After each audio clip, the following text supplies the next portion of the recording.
امام محمد بن حسن الشیبانی کون تھے؟ امام محمد بن حسن الشیبانی رحمۃ اللہ علیہ اسلامی فقہ، اصول قانون، حدیث، عربی ادب اور بین الاقوامی قوانین کے عظیم ترین ماہرین میں سے ایک ہے۔ آپ فقہ حنفی کے حقیقی مدون، امام ابو حنیفہ رحمۃ اللہ علیہ کے ممتاز شاگرد اور اسلامی بین الاقوامی قانون السیر کے بانی کہے جاتے ہیں۔ آپ نے اسلامی قانون کو علم اصولوں اور منظم تصنیفات کی شکل دی۔ دنیا آج بھی آپ کے فقہی استدلال، قانونی بصیرت اور علمی ورثی کی قدر کرتی ہے۔ آپ 132 ہجری میں عراق کے شہر واسط میں پیدا ہوئے۔ آپ کا تعلق عرب کے معزز قبیلے بنو شیبان سے تھا، جسے بہادری اور فصاحت کا گھر کہا جاتا تھا۔ بچپن ہی سے آپ کے اندر علم، بردباری، سنجیدگی اور غیر معمولی ذہانت کے آثار موجود تھے۔ روایت ہے کہ ایک مرتبہ آپ کے والد نے انہیں کھیلتے دیکھا اور فرمایا، بیٹا، کھیل وقتی خوشی ہے، علم ہمیشہ کے لیے عزت دیتا ہے۔ یہ جملہ امام محمد رحمۃ اللہ علیہ کے دل میں ایسا بیٹھا کہ علم ان کی زندگی کا محور بن گیا۔ 14 برس کی عمر میں آپ کوفہ پہنچے۔ یہ شہر اس وقت فقہ، ادب، لغت اور حدیث کا سب سے بڑا مرکز تھا۔ یہاں آپ نے نحو، لغت، عربی شاعری، حدیث اور فقہ جیسی علوم میں دسترس حاصل کی۔ عربی ادب میں مہارت کا یہ عالم تھا کہ بڑے بڑے شعراء کے دیوان ازبر سنایا کرتے تھے۔ امام ابو حنیفہ رحمۃ اللہ علیہ سے ان کی ملاقات۔ کوفہ میں رہتے ہوئے امام محمد رحمۃ اللہ علیہ کی ملاقات امام ابو یوسف رحمۃ اللہ علیہ کے ذریعے امام اعظم ابو حنیفہ رحمۃ اللہ علیہ سے ہوئی۔ یہ ملاقات ان کی زندگی کا سب سے بڑا موڑ ثابت ہوئی۔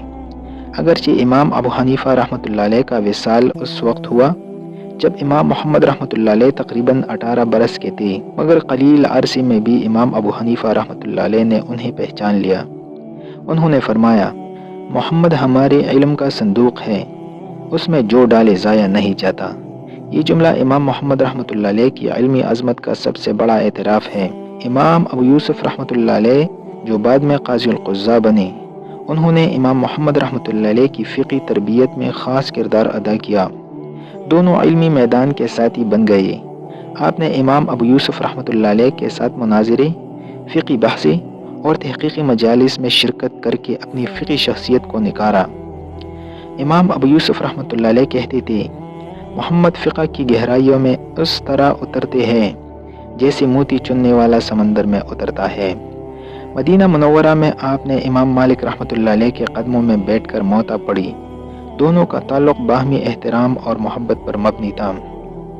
مدینہ منورہ میں آپ نے امام مالک رحمۃ اللہ علیہ کے قدموں میں بیٹھ کر موطا پڑھی۔ دونوں کا تعلق باہمی احترام اور محبت پر مبنی تھا۔ ایک مرتبہ امام مالک رحمۃ اللہ علیہ نے انہیں ایک طویل حدیث دی اور فرمایا، کل اسے یاد کر کے آنا۔ اگلے دن امام محمد رحمۃ اللہ علیہ نے نہ صرف حدیث یاد کی بلکہ اس سے نکلنے والی 20 فقہی مسائل بھی ذکر کر دیے۔ امام مالک رحمۃ اللہ علیہ نے حیرت سے فرمایا، محمد، تمہیں دیکھ کر لگتا ہے کہ اللہ نے فقہ تمہارے لیے پیدا کی ہے۔ امام محمد رحمۃ اللہ علیہ کی کتاب اسلامی قانون کی اولین، منظم اور اصولی ترین تحریریں ہیں۔ ان میں الاصل یعنی المبسوط، الجامع الکبیر، الجامع الصغیر، الزیادات، السیر الکبیر، السیر الصغیر شامل ہیں۔ یہ کتابیں صرف مسائل کا مجموعہ نہیں بلکہ دلیل، اصول، قیاس، تحلیل اور عملی فقہ کا مکمل نظام ہے۔ دنیا کے مستشرقین بھی اعتراف کرتے ہیں کہ امام محمد رحمۃ اللہ علیہ نے اسلام کے قانونی ڈھانچے کو علمی زبان دی۔ امام محمد رحمۃ اللہ علیہ اسلامی بین الاقوامی قانون کے بانی تھے۔ السیر الکبیر دنیا کی پہلی تصنیف ہے جس میں نظم و ضبط کے ساتھ جنگ و امن کے اصول، دشمن ریاستوں کے ساتھ تعلقات، سفیروں کا پروٹوکول، قیدیوں کے حقوق، معاہدات، حدود ملک، غیر مسلم شہریوں سے معاملات، ان پر تفصیلی مباحث ملتے ہیں۔ مغربی ماہرین انہیں father of Muslim international law کہتے ہیں۔ روایت ہے کہ امام محمد رحمۃ اللہ علیہ رات میں پوری کتاب حفظ کر لیا کرتے تھے اور ایک پیچیدہ مسئلہ سن کر اس کے 15 سے 20 احتمالات فوراً بیان کر دیتے تھے۔ ان کی لغت و ادب میں اس قدر مہارت تھی کہ بڑے شعراء کے دیوان بآسانی سنایا کرتے تھے۔ ہر مسئلے کے پس منظر، علت، اصول اور حکمت کو بیان کرتے تھے۔ علماء کہتے ہیں محمد رحمۃ اللہ علیہ سے مناظرہ کرنا سمندر سے لڑنے جیسا تھا۔